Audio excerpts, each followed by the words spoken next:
ஓம் சாந்தி. நான் சுயராஜ அதிகாரி ஆத்மா. மனம் புத்திக்கும் கர்மேந்திரனுக்கும் அதிகாரியாக இருக்கின்றேன். இப்போது நான் பரிஸ்தா உடல் அவதரித்து இங்கிருந்து பறந்து சூட்சும வாதனத்திற்கு பறந்து செல்கின்றேன். வெள்ளை புகை மண்டலமாக காட்சியளிக்கும் அழகிய பரிஸ்தாக்கள் மூலகம் ஏராளமான பரிஸ்தாக்கள் தென்படுகிறார்கள்.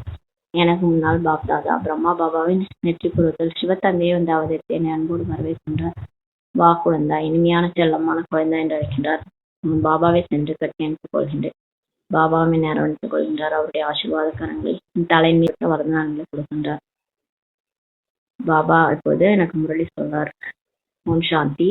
11/5/2025 காலை முரளி. ஓம் சாந்தி. அவ்யக்த பாப்தாதா ரிவைஸ்ட் 7/3/2005 மதுபன். அழைப்பு சொல்றாங்க பாபா. சம்பூர்ண பவித்திரதாவின் விரதம் இருப்பதும் நான் என்ற தன்மையை சமர்ப்பணம் செய்வதும் தான் சிவ ஜெயந்தி கொண்டாடுவதாகும் சொல்றாரு. இன்று விசேஷமாக தந்தை தனது சாலிகிராம் குழந்தைகளுடைய பிறந்த நாளை கொண்டாட வந்துள்ளார். குழந்தைகளாகிய நீங்கள் தந்தையின் பிறந்த நாளை கொண்டாட வந்திருக்கிறீங்க. மேலும் பாப்தாதா குழந்தைகளின் பிறந்த நாளை கொண்டாட வந்துள்ளார். ஏனெனில் குழந்தைகளிடத்தில் தந்தைக்கு அளவு கடந்த அன்பு இருக்கின்றது. தந்தை அவதாரம் செய்த உடனேயே யஜ்யத்தை படைக்கின்றார். மேலும் யஜ்யத்தில் பிராமணர்கள் இல்லையெனில் அந்த யஜ்யம் முழுமையாகாது. எனவே இந்த பிறந்த நாள் அலௌகிகமானது, இயற்கைக்கு அப்பாற்பட்டது, விடுபட்டது, மேலும் அன்பானதுன்னு சொல்றாங்க பாபா. அதாவது அப்பாவுக்கும் பிறந்த நாள், குழந்தைக்கும் பிறந்த நாள். அதனால விடுபட்ட அன்பான பிறந்த நாள் சொல்றாரு. இயற்கைக்கு அப்பாற்பட்ட பிறந்த நாள். தந்தைக்கும் குழந்தைகளுக்கும் ஒன்றாக பிறந்த நாள் என்பது முழு கல்பத்திலுமே கிடையாது. ஒருபோதும் இருக்கவும் முடியாது. அப்பாவுக்கும் பிள்ளைக்கும் ஒரே நாள் பர்த்டே இருக்குமா? யாருக்குமே இருக்காது. அந்த மாதிரி தந்தை நிராகாரமானவர். ஒரு பக்கம் நிராகாரமாக இருக்கிறார், மறுபக்கம் பிறந்த நாளும் கொண்டாடுறாரு. ஒரே ஒரு சிவத்தந்தை மட்டுமே தனக்கென்று சரீரம் இல்லாதவர்.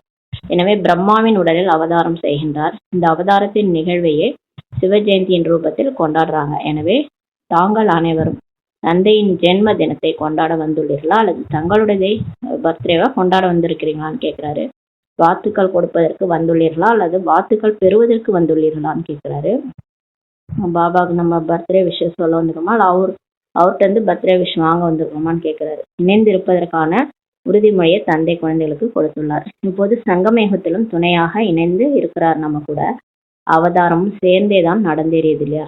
மாற்றத்தை கொண்டு வரும் காரியத்திலும் துணையாக பாபா இருக்கின்றார். மேலும் பரந்தாமம் வீட்டிற்கு செல்வதிலும் கூடவே நமக்கு இருக்கின்றார். இது தந்தை மற்றும் குழந்தைகளுக்கான அன்பின் வெளிப்பாடு ஆகின்றாரு. சிவ ஜெயந்தியை பக்தர்கள் கூட கொண்டாடுறாங்க. ஆனால் அவர்கள் அவரை அழைக்க மட்டுமே செய்யறாங்க. சிவ ஜெயந்தி பக்தர்களும் கொண்டாடுறாங்க. ஆனா அவங்க கூப்பிட்டுட்டே இருக்கிறாங்க. இனிமேல் நம்ம கூடவே கொண்டாடிட்டு இருக்கிறோம். அவர் கூட அவங்க கூக்குரல் இடுறாங்க. பாபா கடவுளை நோக்கி பாடல் பாடுறாங்க. ஆனால் நீங்கள் கூக்குரல் இடுவதில்லை. சந்திக்கிறீங்க. இப்போ பாபாவை மீட் பண்றோம். மேலும் சமமாக ஆகுகின்றீர்கள். சந்திப்பது என்றால் அர்த்தம் சதா ஊக்கம் உற்சாகத்தில் பறந்து கொண்டே இருப்பதுன்றாரு. எனவே அதை உற்சவம் என்று அழைக்கின்றார்கள்.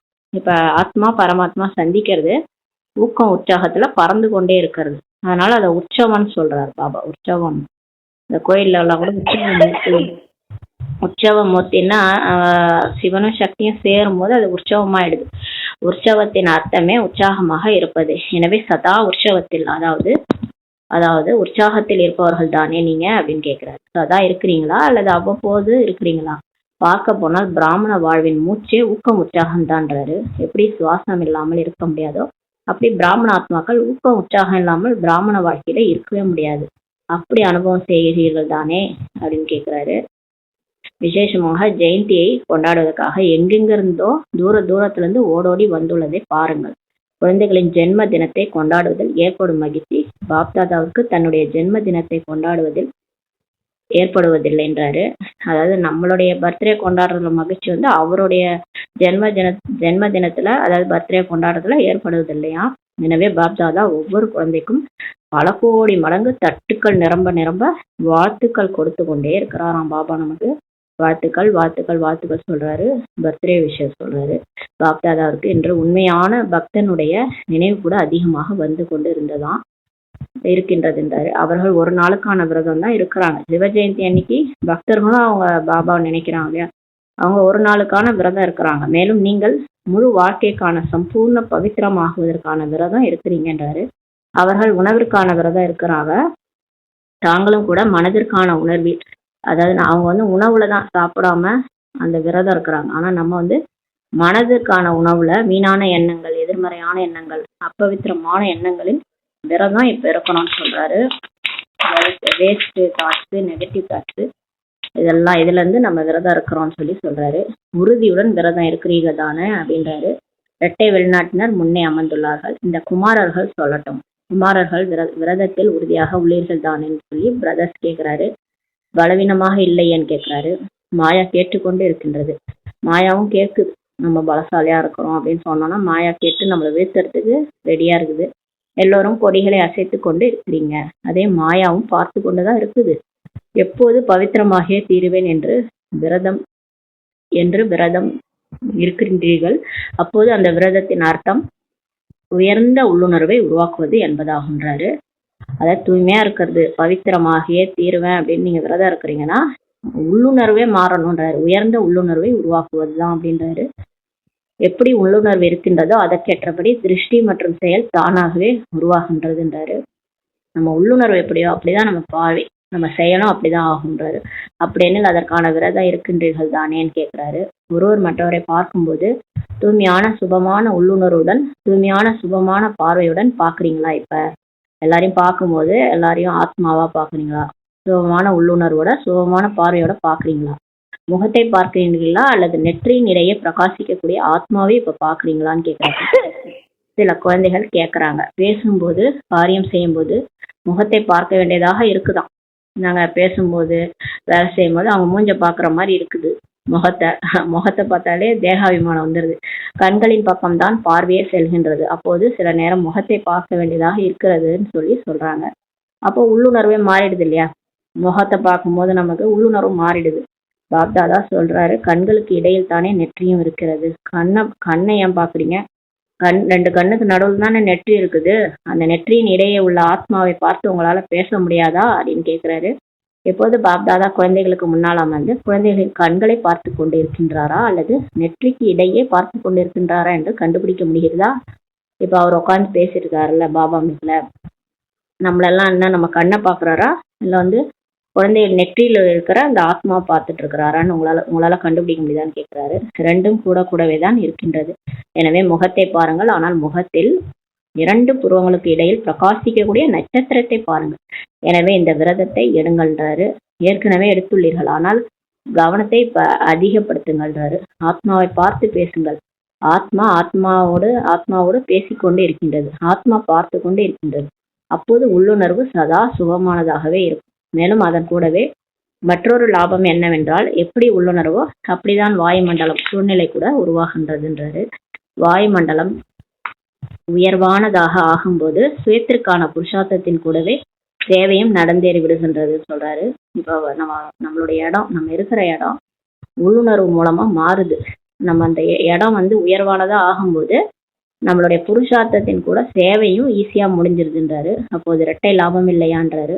தன்னுடைய உள்ளுணர்வை அந்த அளவிற்கு உயர்வாக பார்க்குங்கள். அதன் மூலம் எப்படிப்பட்ட விகாரியாக பதித்தமானவர்களாக இருப்பினும் அவர்கள் கூட மாறிவிட வேண்டும். நம்ம உள்ளுணர்வு அப்படி ஆகணும். அப்போ நம்ம கிட்டக வரவங்க அது யாரா இருந்தாலும் சரி, எப்பேற்பட்ட மோசமான ஆளா இருந்தாலும் அவங்க மாறிடணும். அப்படிப்பட்ட விரதம் சதா தன்னுடைய நினைவில் சொரூபத்தில் இருக்கட்டும்ன்றாரு. இன்று பாப்தாதா குழந்தைகளின் சாட்டையை பார்த்தார்.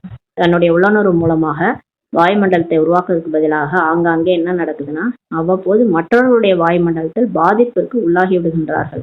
காரணம் என்னவாக இருக்கின்றதுன்னா, அதாவது நம்ம நம்மளுடைய உள்ளுணர்வுல நம்ம இருக்கிற இடத்த நம்ம உருவாக்குறதுக்கு பதில், சக்திசாலியா மாத்துறதுக்கு பதில் மற்றவங்களுடைய வாயுமண்டலத்துல பாதிப்புல நம்ம உள்ளாகிறோன்றாரு. காரணம் என்னவா இருக்குன்னா, குழந்தைகள் ஆன்மீக உரையாடல் மிக இனிமையான விஷயங்களை பாபாட்ட பேசுறாங்க. என்ன சொல்றாங்கன்னா, இவருடைய விசேஷதா சிறப்புத்தன்மை நன்றாக உள்ளது. இவரிடமிருந்து சகயோகம் மிக நன்றாக கிடைக்கின்றது. ஆனால் விசேஷதா என்பது பிரபுவினால் கொடுக்கப்பட்ட பரிசு தானே. பாபா சொல்றாரு, இவங்க ரொம்ப நல்லவங்க, இவங்க உதவி நல்லா செஞ்சாங்க அப்படின்னா நம்ம பேசணும். ஆனா பாபா சொல்றாரு, அவங்கள்ட்ட எப்படி அந்த விசேஷதா அது கடவுள் தானே கொடுத்தாரு. பிராமண வாழ்வில் என்னவெல்லாம் கிடைத்துள்ளதோ, என்ன விசேஷதாவாயினும் அனைத்தும் பிரபுவின் பிரசாதமாகும், பரிசாகும், கிஃப்ட் ஆகுன்றாரு. கொடுக்கக்கூடியவரை மறந்து எடுக்கக்கூடியவரை நினைவு செய்வது. அதாவது இங்க இருக்கிறவங்கள மனுஷங்களை நினைக்கிறீங்க, ஆனா அந்த மனுஷங்களுக்கு கொடுத்த அந்த குணங்கள், அவங்களுடைய விசேஷதா எல்லாமே யார் கொடுத்ததுன்னா கடவுள் தான் கொடுத்தாரு. அவரை மறந்துட்டு எடுக்கக்கூடியவங்களை நினைவு செய்யறாங்கன்றாரு. பிரசாதம் என்பது ஒருபோதும் தனிப்பட்ட நபருடையதாக பாடப்படுவதே அல்ல, பிரபுவின் பிரசாதமாக சொல்லப்படுகின்றதுன்றாரு. இன்னாருடைய பிரசாதம் என்று சொல்லப்படுவதில்லை. அதாவது கோயில்ல கூட பிரசாதம் கொடுக்குறாங்கல்ல, இவங்களுடைய பிரசாதம் சொல்ல மாட்டாங்க, அது கடவுளுடைய பிரசாதம் தான் சொல்லுவாங்க இல்லையா. அதே மாதிரிதான் ஒவ்வொரு குணங்களும் சக்திகளும் நம்ம இப்போ இவங்க நல்லா இருக்கிறாங்க, அன்பா இருக்கிறாங்க, நமக்கு ஹெல்ப் பண்றாங்க அப்படின்னா அது யாரு கொடுத்ததுன்னா அது கடவுள் தான் அவங்க மூலமா செய்யறாரு. அவங்கள கடவுளை மறந்துட்டு அவங்கள நினைச்சிட்டு இருக்கிறோன்றாரு. சகயோகம் கிடைக்கின்றது என்றால் நல்ல விஷயம், ஆனால் சகயோகத்தை கொடுக்க வைக்கக்கூடிய வள்ளலின் நினைவு மறந்து விடவில்லை தானே அப்படின்னு கேட்கிறாரு. யார் அந்த ஹெல்ப் நமக்கு செய்யறாங்க, ஒருத்தவங்க மூலமா ஹெல்ப் கிடைக்குது, ஆனா அந்த ஹெல்ப்பை செய்ய வைக்கிறவரே கடவுள் தான். அவரை மறந்துட்டு அவங்களுடைய பேர் ரூபத்துல மாட்டிக்கிறோம் அப்படி சொல்றாரு. எனவே உறுதியான பிறந்த நாளுக்கான விரதம் இப்ப இருக்கிறீங்களா, அதாவது உங்களுடைய உள்ளுணர்வு மாறிவிட்டதா அப்படின்னு செக் பண்ணுங்க. முழுமையான தூய்மைக்கான உண்மையான விரதம் இப்ப இருங்க, மேலும் உறுதிமொழி செய்யுங்கன்றாரு. சோதனை செய்யுங்க. பெரிய பெரிய விகாரங்களுக்கான விரதம்லாம் இருக்கிறீங்க, காமம் விட்டுட்டேன், கோபம் விட்டுட்டேன், ஆனால் அதனுடைய சின்ன சின்ன குழந்தை குட்டிகள் முக்தி பெற்று விட்டீர்களான்னு கேட்கிறாரு. சின்னதெல்லாம் குழந்தை குட்டி இருக்குல்ல, அதுல இருந்து கூட நீங்க விடுபடணுன்றாரு. இல்லற வாழ்வில் கூட தன் பிள்ளைகளை காட்டிலும் பேரன் பேத்தி மீது அதிக அன்பு இருக்குமா. தாத்தா பாட்டி இருக்காங்கன்னா அவங்க குழந்தைங்களோட பேரன் பேத்தி மேல அதிக அன்பு இருக்கும். தாய்மார்களுக்கு அன்பு இருக்கின்றது தானே, தாய்மார்கள் கூட பெற்ற பிள்ளைகள் மேல அன்பு இருக்கு. எனவே பெரியதிலும் பெரிய மீது வெற்றி பெற்று விட்டீர்கள், ஆனால் சின்ன சின்ன சூட்சும சுரூபத்தில் யுத்தம் செய்யவில்லை தான் என்று செக் பண்ணுங்க. பெரிய பெரிய விகாரம்லாம் போயிடுச்சு, ஆனா அந்த குழந்தை குட்டின்ற விகாரம், அந்த கோபம்னா தேக அபிமானம், அப்புறம் கோபத்துல வெறுப்பு, விரக்தி, இந்த மாதிரிலாம் இருக்குது. கவலையா இருக்கிறது, அப்படி துக்கமா இருக்கிறது, இது எல்லாமே சின்ன சின்ன விகாரம். பயப்படுறது எல்லாமே சின்ன விகாரம், இதெல்லாம் போக மாட்டேது இல்லையா. இதையும் நீங்க யுத்தம் செய்யலதானான்னு கேட்கிறாரு. அநேகர் சொல்றாங்க, எனக்கு இதன் மீது பற்று இல்லை, ஆனால் இது நன்றாக இருக்கிறது அப்படின்னு சொல்றாங்க. ஏதாவது ஒரு பொருள் மேல எனக்கு இதெல்லாம் பிடிக்காது, இருந்தாலும் இது நல்லா இருக்குது, இந்த பொருள் மிகவும் நன்றாக இருக்கிறது, ஆனால் பற்று இல்லை, அது மேல எனக்கு பற்று இல்லை அப்படின்னு சொல்றாங்க. ஏன் விசேஷமாக நன்றாக இருக்கின்றது. எனவே இப்ப சோதனை செய்யுங்கள். சின்ன சின்ன ரூபத்தில் கூட அப்பவித்திரத்தாவின் அம்சம் கூட இருந்து விடவில்லை தானே அப்படின்ட்டு செக் பண்ணுங்க. ஏனெனில் அம்சத்திலிருந்து எப்போது வேண்டுமானாலும் வம்சம் பிறப்பெடுக்க முடியும்னு சொல்றாரு. அம்சம் மாதிரிதான் இருக்கும், ஆனா அது எப்போனாலும் வம்சமா மாறிடும்ன்றாரு. எந்த ஒரு விகாரம் அது சிறிய ரூபத்திலோ அல்லது பெரிய ரூபத்திலோ வருவதற்கு காரணம் ஒரு சப்தத்தினுடைய வெளிப்பாடாகும். அந்த ஒரு சப்தம் என்னன்னா நான் தான். எல்லா விகாரமும் எதுல இருந்து வருதுன்னா அந்த நான் என்ற சப்தம். நான் நம்ம பேசணும்ல, தேகாபிமானம், அதுல இருந்தான் வருது. தேக உணர்விலான நான், இந்த நான் என்ற ஒரு சப்தத்திலிருந்து அபிமானமும் அகங்காரமும் வந்துருது. மேலும் அகங்காரம் பூர்த்தி ஆகவில்லை என்றால் கோபமும் வருகின்றது. நான் சொல்றதை கேட்கலன்னா கோபம், நான்ட்டு வர்றது, முதல்லதான் கோபம் வருது. ஏனெனில் அபிமானத்தின் அடையாளம். அவமானத்தின் ஒரு சப்தத்தை கூட சகித்து கொள்ள முடியாது. இப்ப நான்ற அபிமானம் இருந்ததுன்னா, அப்ப அவமானப்படுத்துறாங்கன்னா நம்மளால ஒரு சப்தத்தை கூட நம்மளால சகிச்சுக்க முடியாது. நான் நம்ம பேசும்போது நம்மளை வச்சு ஏதாவது அசிங்கப்படுத்துறாங்க, அவமானப்படுத்துறாங்கன்னா அவமானப்படுத்தும் போது நம்மளால தாங்கிக்க முடியாது. எனவே கோபம் வந்துருதுன்றாரு. பக்தர்கள் என்னவோ பலியிடுகின்றார்கள், ஆனால் நீங்கள் இன்றைய தினம் நான் என்ற அந்த மேன்ட்டு அவங்க ஆட பலி கொடுத்துட்டாங்க. மேனா ஹிந்தியில நானை பலி கொடுங்கன்னு பாபா சொன்னாரு. அவங்க மேன் ஆடு சொல்லுதுலேயே ஆடை பிடிச்சி பலி கொடுத்துட்டாங்க. ஆனா நீங்க இன்றைய தினம் நான் என்ற தன்மையை தந்தையிடம் அர்ப்பணித்து விடுங்கள் சொல்றாரு. செய்யத்தான் வேண்டும், ஆகத்தான் வேண்டும் என்று யோசிப்பதை இப்ப விடுங்க. சக்தி உள்ளது என்றால் சக்தி நிறைந்தவராகி நான் என்ற தன்மை இப்ப முடித்து விடுங்கள். இது ஒன்றும் புதிய விஷயம் அல்ல. எத்தனையோ முறை நீங்க கம்ப்ளீட் ஆகியிருக்கிறீங்க, சம்பூர்ணம் ஆகியிருக்கிறீங்க, முழுமை நிலையை அடைந்திருக்கிறீங்க எல்லாருமேன்றாரு. கல்பமாக நீங்க தான் ஆகியுள்ளீர்கள். ஏற்கனவே உருவானது மீண்டும் உருவாகி கொண்டு இருக்கின்றது. மீண்டும் செய்தால் போதுமானதுன்றாரு. அதாவது போன கல்பத்துல நீங்க தான் ஆனீங்க தேவதையா, இந்த கல்பமும் நீங்க தான் ஆக போறீங்க. ஏற்கனவே ஆனதுதான், அதை திரும்ப ஒரு தடவை செய்ய போறீங்க, அவ்வளவுதான். மீண்டும் செய்தால் போதுமானதுன்றாரு. உருவானதை உருவாக்க வேண்டும். எனவேதான் உருவாகி கொண்டிருக்கும் நாடகம் என்று சொல்லப்படுகிறது. உருவாகி இருக்கின்றது, அதை மீண்டும் செய்வது என்பது உருவாக்குவதாகுன்றாரு. கடினமா அல்லது சுலபமா? ஏற்கனவே ஒண்ணு செஞ்சதுதான், அதைதான் திரும்ப செய்ய போறீங்க இல்லையா. நீங்க நேத்து அல்வா செஞ்சிருப்பீங்க, அதே இன்னைக்கு செய்ய போறீங்க. அப்ப ஈஸி தானே, ஏற்கனவே பண்ணது, அதை பண்றது ஈஸி தானே. அது மாதிரி போன கல்பத்துல நான் தேவதையே ஆனேன், நான் தான் ஆயிருந்தேன். பாபா தான் ஆக்கியிருந்தாரு. நான் தான் வந்து தேவதையா ஆயிருந்தேன். சொர்க்கத்துக்கு போயிருந்தேன்.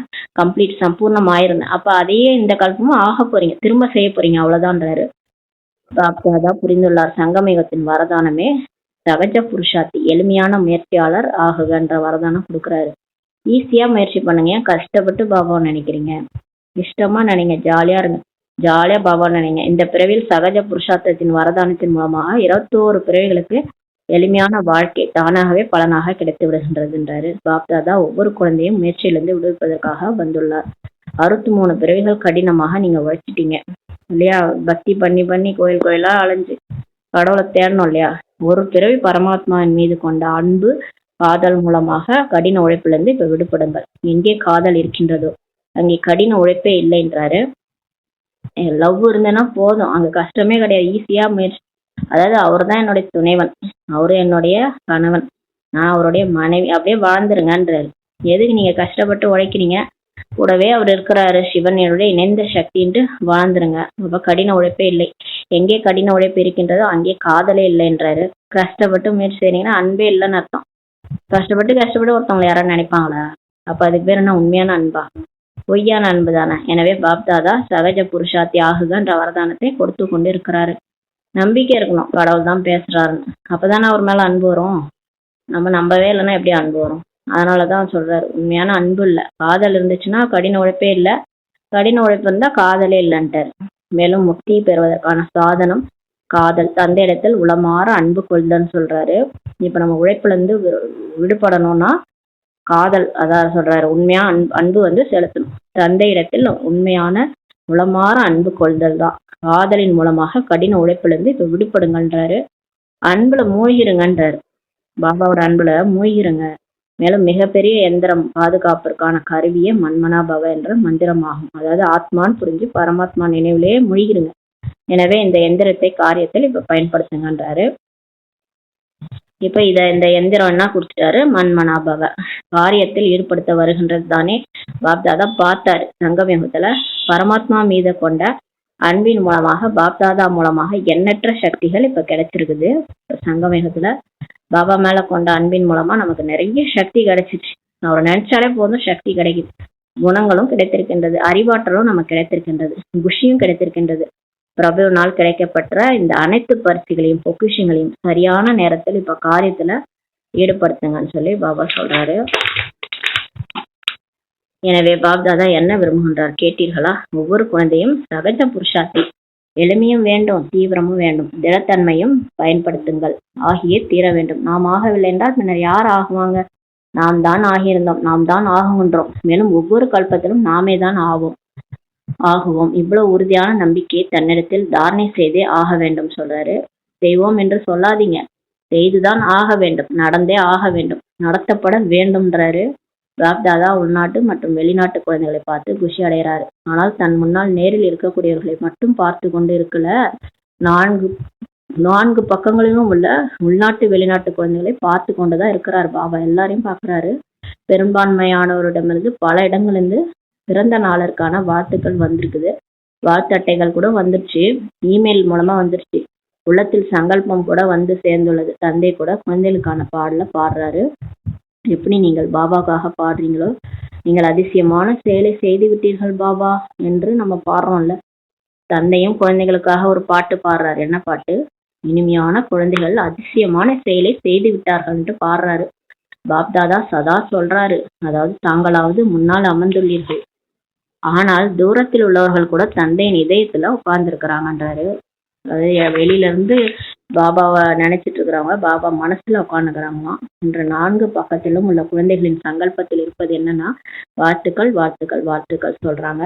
சப்தம் பாப்தாதாவின் காதுகளுக்கு வந்து சேர்ந்துருச்சு. வாழ்த்துக்கள் சங்கல்பம் மனதில் வந்து சேருகின்றது. என்ன நினைக்கிறாங்களோ அது வந்து பாபா மனசுக்கு வந்துருச்சு. யாருன்னா வாயில சொல்றாங்களோ அதெல்லாம் பாபா காதுக்கு வந்துருச்சு. இது வெறும் கார்டு மற்றும் கடிதம் தான். ஆனாலும் கூட மிகப்பெரிய வைரத்தை காட்டிலும் அதிகப்படியான மதிப்பு மிக்க பரிசாம் பாபாவுக்கு. இது நம்ம கார்டு கடிதம்லாம் அமைச்சிருக்காங்கல்ல, அதெல்லாம் வந்து மிகப்பெரிய வைரத்தை காட்டிலும் அதிகப்படியான மதிப்பு மிக்க கிஃப்டாம் பாபாவுக்கு. அது அனைவரும் கேட்டுக்கொண்டு இருக்கிறீங்க, மகிழ்ந்து கொண்டு இருக்கிறீங்க. எனவே அனைவரும் தன்னுடைய பிறந்த நாளை கொண்டாடிட்டீங்க. 2 வருஷமாக ஆனவராக இருக்கலாம், 1 வருடமானவராக இருக்கலாம், 1 வார காலமானவராக இருக்கலாம். ஆனாலும் யஞத்திற்கான பிறந்த நாள் தினம் இருக்கின்றது. அனைத்து பிராமணர்களோ யஞத்தின் நிவாசிகளாகத்தான் இருக்கிறீங்க. எனவே அனைத்து குழந்தைகளுக்கும் மிக மிக மனமார்ந்த அன்பு நினைவுகளும் ஆசீர்வாதம் உரித்தாகுக. சதா ஆசீர்வாதத்தில் வளர்ந்து கொண்டே இருங்க, பறந்து கொண்டே இருங்க. ஆசீர்வாதம் கொடுப்பதும் எடுப்பதும் எளிமைதானே? எளிமையா கேட்கிறாரு. எளிமை என்று புரிந்துள்ளவர்கள் இப்ப கை வைத்துங்க, கொடிய அசையுங்கள்.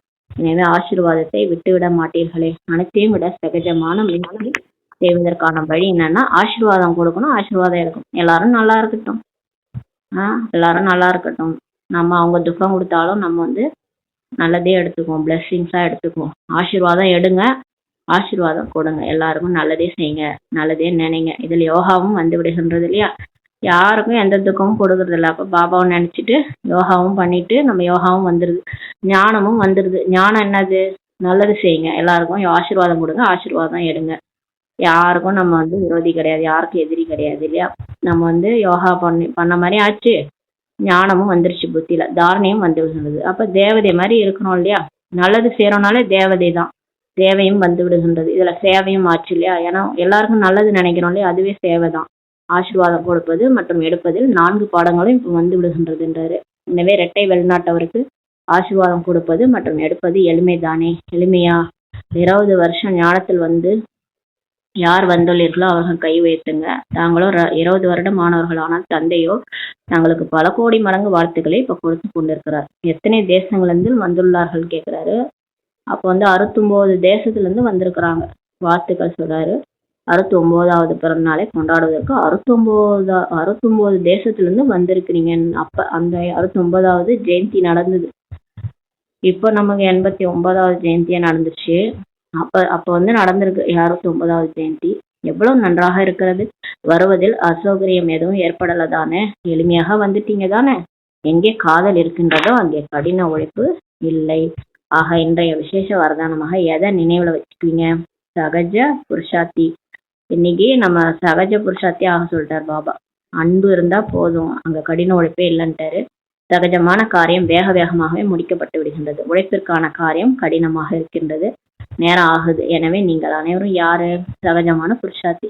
சொல்லுங்கள், சகஜமான புருஷார்த்தி என்று நினைவிலும் வையுங்கள். தனது தேசத்திற்கு சென்று பிறகு உழைப்பில் ஈடுபடக்கூடாது. இங்க பாபா கிட்ட கேட்கும் போது தலை ஆட்டிட்டு நம்ம வீட்டுக்கு போனோடனே பழையபடி உழைக்க கூடாதுன்றாரு. ஒருவேளை கடின உழைப்பிற்கான காரியம் ஏதேனும் வந்தாலும் கூட மனசார சொல்லுங்க, என்னுடைய பாபா, பாபா என்னுடைய பாபா. அப்போது உழைப்பு கூட முடிந்து போய்விடும். நல்லது, கொண்டாடி விட்டீர்கள் தானே? தந்தையும் கொண்டாடிட்டாரு, நீங்களும் பர்த்டே கொண்டாடிட்டீங்க. நல்லது. இப்போது ஒரு வினாடியில் ட்ரில் பயிற்சி செய்ய முடியுமா? செய்ய முடியும் தானே? நல்லதுன்ட்டு பாபா ட்ரில் சேவிக்கிறாரு. 4 பக்கங்களையும் உள்ள சதாவுக்கும் உற்சாகத்தில் இருக்கக்கூடிய உயர்ந்த குழந்தைகளுக்கு சதா சகஜ புருஷார்த்தி சங்கமேகத்தின் அனைத்து வரதானங்களும் பெற்ற குழந்தைகளுக்கு சதா தந்தை மற்றும் நான் ஆத்மா என்ற நினைவிலிருந்து நான் என்ற சப்தத்தை சொல்லக்கூடிய நான் ஆத்மா என்ற நினைவில் சதா சர்வ ஆத்மாக்களுக்கு தன்னுடைய உள்ளுணர்வின் மூலம் வாயுமண்டலத்திற்கான சகயோகம் செய்யக்கூடிய அப்படிப்பட்ட மாஸ்டர் சர்வ சக்திவான் குழந்தைகளுக்கு பாப்தாதாவின் அன்பு நினைவுகள், ஆசீர்வாதங்கள், வாழ்த்துக்கள். மேலும் நமஸ்தே. அப்புறம் இரட்டை வெளிநாட்டினர் மூத்த சகோதரிகளுடன் சந்திப்பு. எல்லோரும் நன்றாக உழைச்சிருக்கிறீங்க. குழுக்களை உருவாக்குவதில் நன்றாக உழைத்துள்ளார்கள். மேலும் இங்கே வாயுமண்டலமும் நன்றாக இருக்குது, குழுவினுடைய சக்தியும் இருக்குது. அப்போது அனைவருக்கும் புத்துணர்ச்சியும் நன்றாக கிடைத்து விடுகின்றது. மேலும் நீங்கள் அதற்கு கருவியாக ஆகிவிடுறீங்க. நல்லது. தூரத்தில் இருக்கிறீங்க அல்லவா? எனவே குழுவினுடைய எந்த ஒரு சக்தி இருக்கின்றதோ அது மிகவும் நன்றாக இருக்கின்றது. இவ்வளவு முழு பரிவாரமும் ஒன்றாக இருக்கும்போது ஒவ்வொருவரின் விசேஷத்தாவின் தாக்கம் ஏற்படத்தான் செய்கின்றது. நன்றாக திட்டமிட்டு இருந்தீங்க. தந்தைக்கு மகிழ்ச்சி. அனைவரின் நறுமணத்தையும் தாங்கள் எடுத்துக்கொண்டு விட்டீர்கள். அவர்கள் குஷி அடைகிறார்கள். உங்களுக்கு ஆசீர்வாதம் கிடைக்கின்றது. நல்லது. இங்கே அனைவரும் ஒன்று சேர்ந்து இருப்பது மிகவும் நன்றாக உள்ளது. தங்களுக்குள் கொடுக்கல் வாங்கலும் நடக்கின்றது. மேலும் புத்துணர்ச்சியும் அடைந்து விடுகிறீங்க. ஒருவருக்கு மற்றவரின் விசேஷத்தா பிடித்தமானதாக இருக்கின்றது. அதை பயன்படுத்த செய்றீங்க. இதன் மூலம் குழு நன்றாக ஆகிவிடுகின்றது. இது சரியானதாக இருக்கின்றது என்றாரு. சென்டரில் வசிக்கக்கூடிய சகோதரன் சகோதரிகளுடன் சந்திப்பு. எல்லோரும் பேனரை காட்டிக்கொண்டு இருக்கின்றார்கள். அதில் அன்பு மற்றும் கருணை என்ற ஜோதியை ஏற்றி வைப்போம் என்று எழுதப்பட்டு இருந்தது. மிகவும் நன்றாக சங்கல்பம் செய்துள்ளீர்கள். தன் மீதும் கருணையின் பார்வை, தன்னுடன் இருப்பவர்கள் மீதும் கருணையின் பார்வை, மேலும் அனைவர் மீதும் கருணையின் பார்வை. ஈஸ்வரிய அன்பு என்பது காந்தம், மேக்னெட் மாதிரி தங்களிடம் அந்த ஈஸ்வரிய அன்பின் காந்தம் இப்ப இருக்குது. எந்த ஒரு ஆத்மாவையும் ஈஸ்வரிய அன்பு என்ற காந்தத்தின் மூலம் தந்தையுடையவராக ஆக்க முடியும். பாப்தாதா சென்ட்ரல் இருப்பவர்களுக்கு விசேஷமாக உள்ளத்தின் ஆசீர்வாதங்கள் கொடுக்கின்றார். ஏனெனில் நீங்கள் அனைவரும் விஸ்வத்தில் பெயரை பிரசித்த பெற வைத்துள்ளீர்கள். மூளை முடுக்குகளில் பிரம்மா குமாரிகளின் பெயரை பரப்பியுள்ளீர்கள் தான் என்று கேட்கிறாரு. மூளை முடுக்கெல்லாம் பிரம்மா குமாரின் பெயரை பரப்பியுள்ளீர்கள் தானே. பாப்தாதாவிற்கு மிகவும் நன்றாக இருக்கக்கூடிய விஷயம், இரட்டை வெளிநாட்டினர் போல இரட்டை வேலை செய்பவர்கள் பெரும்பான்மையோர் லௌகீக வேலையும் செய்யறாங்க, மேலும் அலௌகீக வேலையும் செய்யறாங்க. பாப்தாதா பார்க்கிறாரு. பாப்தாதாவின் டிவி மிக பெருசு. அப்படிப்பட்ட பெரிய டிவி இங்க இல்ல. பாப்தாதா பார்க்கதான் செய்கிறார். மேல இருந்து பாக்குறாரு. வகுப்பு நடத்திய உடனேயே நின்று கொண்டே காலை உணவை உண்கின்றார்கள். நேரத்திற்கு வேலைக்கு போறாங்க, அதிசயம் செய்யறாங்க. பார்க்க பார்க்க பாப்தாதா உள்ளத்தின் அன்பை கொடுத்து கொண்டே இருக்கின்றார். மிகவும் நல்லது. தேவைக்கு நிமித்தமாகியுள்ளீர்கள். மேலும் நிமித்தமானதற்கான பரிசை தந்தை விசேஷ திருஷ்டியின் பார்வையின் மூலமாக சதா கொடுத்து கொண்டே இருக்கின்றார். மிகவும் நல்ல லட்சியம் வச்சிருக்கிறீங்க. நன்றாக இருக்கிறீங்க. நன்றாக இருப்பீர்கள். நன்றாக உருவாக்குவீர்கள் சொல்றாரு. வரதானம். அனைத்து பொக்கிஷங்களுக்குமான பொருளாதார பட்ஜெட்டை உருவாக்கக்கூடிய நுட்பமான சிறு விஷயங்களையும் கூர்ந்து கவனித்து செய்யும் திறமை கொண்ட புருஷார்த்தி ஆகுகான்ற வரதானம் கொடுக்குறாரு. திறமையா இருக்க சொல்றாரு. இப்போ நுட்பமான புருஷார்த்தி ஆகுகன்ற வரதானம் கொடுக்குறாரு. இப்ப எல்லா பொக்கிஷங்களும் நமக்கு கிடைக்குது. அதுல அந்த பொருளாதார பட்ஜெட்டை உருவாக்குறோம் இல்லையா, அது மாதிரி இப்ப வீட்டுல எல்லாம் இருக்கிற பொருளெல்லாம் கரெக்டா செலவு பண்றோம் இல்லையா, அந்த மாதிரி இப்ப பாபாட்ட இருந்து கிடைக்கிற அந்த குணங்கள், சக்திகள், ஞானம் இதெல்லாம் கூட எண்ணம் சொல் செயல்ல கரெக்டா பயன்படுத்த செலவு செய்ய சொல்றாரு. அந்த மாதிரி இருக்கக்கூடிய நுட்பமான புருஷார்த்தி ஆகுதுன்ற வரதானம் கொடுக்கிறாரு. எப்படி லௌகீக ரீதியில் ஒருவேளை சிக்கனமானவர் வீட்டில் இல்லை என்றால் சரியான விதத்தில் வீட்டை நடத்த முடியாதோ, அதே போல நிமித்தமாக ஆகியுள்ள குழந்தைகள் சிக்கனமாக இல்லையெனில் சென்றம் கூட சரியா நடைபெறாதுன்றாரு. அது எல்லைக்குட்பட்ட குடும்பம், ஆனா இது எல்லைக்கு அப்பாற்பட்ட குடும்பம். எனவே சோதனை செய்ய வேண்டும். எண்ணம், சொல், சக்தி இவற்றில் எதையெல்லாம் அதிகப்படியாக இப்ப செலவு செய்துள்ளேன். எண்ணத்தை வேஸ்ட் பண்ணனா, வார்த்தையை வேஸ்ட் பண்ணனா, சக்தியெல்லாம் நீ ஃபுல் டே போட்டு செக் பண்ணுங்க. யோகா பண்ணி என்ன பிரயோஜனம்? காலையில அமிர்த வேலை பண்றோம், அப்புறம் பேசி பேசி நம்மளுடைய எனர்ஜி எல்லாம் வேஸ்டா போயிடுது, சக்தியெல்லாம் போயிடுது. அதெல்லாம் செக் பண்ணுங்க முழு நாளுன்றார். யார் அனைத்து பொக்கிஷங்களுக்கும் பொருளாதார பட்ஜெட்டை, வரவு செலவுக்கான திட்டத்தை உருவாக்கி அதன்படி நடக்கிறாங்களோ அவங்கதான் நுட்பமான புருஷார்த்தி என்று அழைக்கப்படுவார்கள்ன்றாரு. அவர்களுடைய எண்ணம், சொல், செயல் மற்றும் ஞானத்தின் சக்திகள் எதுவும் வீணாக போக முடியாதுன்றாரு. லோகன். அன்பு என்ற கஜானாவின் மூலமாக செல்வந்தராகி அனைவருக்கும் அன்பை மட்டுமே கொடுங்கள், மேலும் அன்பையே எடுங்கள்ன்றாரு. அன்பு என்ற கஜானாவுல செல்வந்தராயிடுங்க. உங்கள்கிட்ட அன்பே இல்லைன்னே இருக்கக்கூடாது. அன்பு அப்படியே கொட்டி கிடக்கணும். அன்புல நான் பணக்காரன், நான் யாருக்கு எவ்வளவு வேணுமோ கொடுப்பேன்ட்டு அன்பை கொடுங்க, அன்பை எடுங்கன்றாரு. அவ்யக்த சமிகை. ஆன்மீக ராயல்டி, தெய்வீக தன்மை மற்றும் பியூரிட்டி என்ற பர்சனாலிட்டியை தாரணை செய்யுங்கள். பவித்ரதாவின் சக்தி பரம பூஜ்யராக, மிகவும் பூஜைக்குரியவராக நம்மளை ஆக்குது. பவித்ரதாவின் சக்தி மூலமாக இந்த பதித உலகை மாற்றம் செய்றீங்க. பவித்ரதாவின் சக்தி விகாரங்களின் நெருப்பில் எரிந்து போன ஆத்மாக்களை குளிர்ச்சியாக இப்ப ஆக்கிடுது. தூய்மை சக்தி தான் நம்ம இப்ப விகாரத்தை அழிக்குதுன்றாரு, குளிர்ச்சியாகுது. ஆத்மாக்களை அநேக ஜென்மங்களுடைய விக்கர்மங்களின் பந்தனத்திலிருந்து விடுவித்து விடுகின்றவா சொல்றாரு. ஆத்மாக்களை அநேக ஜென்மங்களுடைய விக்கர்மங்களின் பந்தனத்திலிருந்து விடுவித்து விடுகின்றது. எதுனா பவித்ரதாவின் சக்தி, தூய்மையின் சக்தி. பவித்ரதாவின் ஆதாரத்தினால் துவாபர யுகத்திலிருந்து இந்த சிருஷ்டி தாக்குப்பிடித்து வருது. சன்னியாசிகளுடைய தூய்மையை தான் காப்பாத்தின்னு வருது இந்த உலகத்தை துவாபர யுகத்துல இருந்து. ஏன்னா அவங்க தூய்மையாவே காட்டுக்கு போய் தூய்மையா இருக்கிறாங்கல்ல, அந்த பவித்ரதாவின் ஆதாரத்தினால்தான் இந்த சிருஷ்டியே இப்ப தாக்கு பிடிச்சிட்டு வருது. இப்போ போக போக தூய்மை இழக்க இழக்கதான் சிருஷ்டி மோசமாயிடுச்சு இல்லையா. இந்த மகத்துவத்தை தெரிந்து கொண்டு பவித்ரதாவின் ஒளியினால் ஆன கிரீடத்தை இப்ப தாரணை செய்யுங்கள் சொல்லி பாபா சொல்றாரு. தூய்மையானாதான் அந்த நமக்கு பின்னாடி அந்த ஒளி கிரீடம் வரும்ன்றாரு. அதுக்காக இப்ப எண்ணம், சொல், செயல் எல்லாத்துலயும் தூய்மையா மாறுங்க. அதுக்காக ஸ்ரீமத் படி நடந்தாதான் நமக்கு அந்த தூய்மையின் ஒளி கிரீடம் நமக்கு வரும். அதை தாரணை செய்யுங்கன்னு சொல்லி சொல்றாரு. ஓம் சாந்தி. நன்றி பாபா. நன்றி ராம். நன்றி பரிவார்.